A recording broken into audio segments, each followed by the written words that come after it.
I remember a time in high school, one of the few math classes I excelled in was geometry. I recall my teacher placing various shapes on a graph for our class, then asking everyone in the class to flip those shapes across an axis in our minds and draw them on the other side. For some, this was quite the feat. However, I readily took on the task of drawing the shapes for everyone at my table, only to be caught by my teacher and told to let others do their own work. Oh. So I learned very quickly that definition and shape had a meaning in my life. This further expanded into my abilities as a dancer and artist. By the time I was about 10, I could watch my dance teacher mark a combination and stand there and watch it and do it right after. So the concept of lines have always fascinated me as I worked to perfect my skills as an artist. My ballet professor in college refused to advance me to the next level until I moved my head standing at the bar from this to this. I worked tirelessly for 3 months to adjust an angle so very subtle but with such power. Although lines, symmetry, and balance held a pristine significance in my life for so long, I did not learn the true magnitude of such up until very recently. A couple of months ago, I was drawing a mandala. For those unfamiliar, a mandala is typically a Buddhist radial and symmetrical design that is drawn in the sand, then paint is added to it to dry. In Buddhism, they believe in the power of impermanence, and therefore the symbolism of these mandalas is that once completed, they are then brushed away and let go in a river. I choose to draw my mandalas with fine point black ink pens, and I can spend up to easily 12 or so hours creating them. I brought a few of them in this evening to share with you all, which I will pass around. You can just kind of flip through. Yeah, right. While I was drawing this particular mandala, it hit me. I realized that what I was doing was not just creating something to create it, or to make art. I was really connecting aspects of my inner being to understand Hashem via my artwork. Drawing mandalas has always provided me with a sense of contentment. Some of my earliest memories include carrying around notebooks and drawing shapes, people, and animals inside of them, bringing them everywhere I went. So how does this relate to Judaism, might you ask? Well, I'll share a secret with you all. I first began learning about Kabbalah, or Jewish mysticism, about a year ago. Before this time, I knew very little about my Judaism whatsoever. Kabbalah has taught me that there are sacred forms of universal patterns.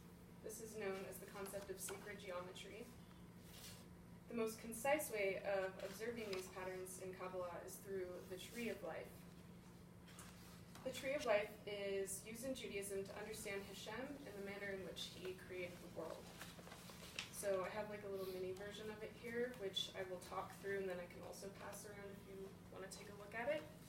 So at the top here is the crown, and then there is understanding, wisdom, power, beauty, mercy, majesty, victory, your personal image or foundation, and then the kingdom.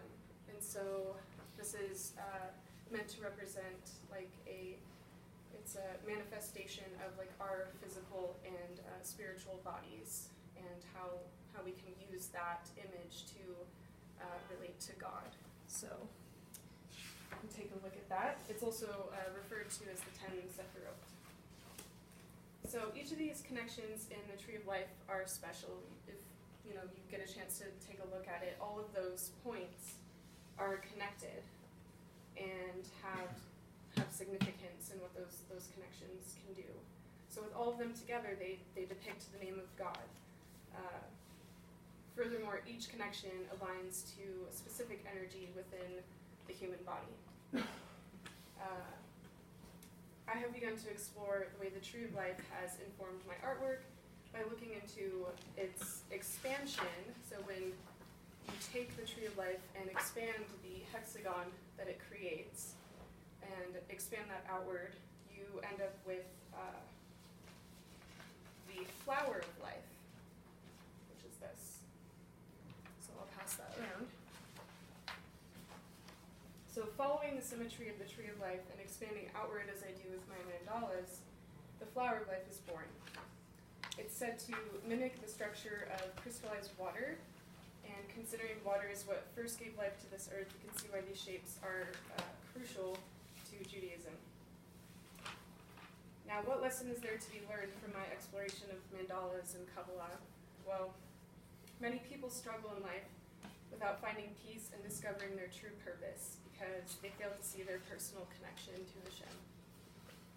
Discovering that my art has a deeper meaning has shifted my thinking to now relate to Hashem on a personal level. I want to encourage each of you to consider this. The flower of life is charged with the energy of creation, which manifests in the way it is interwoven to show this geometry.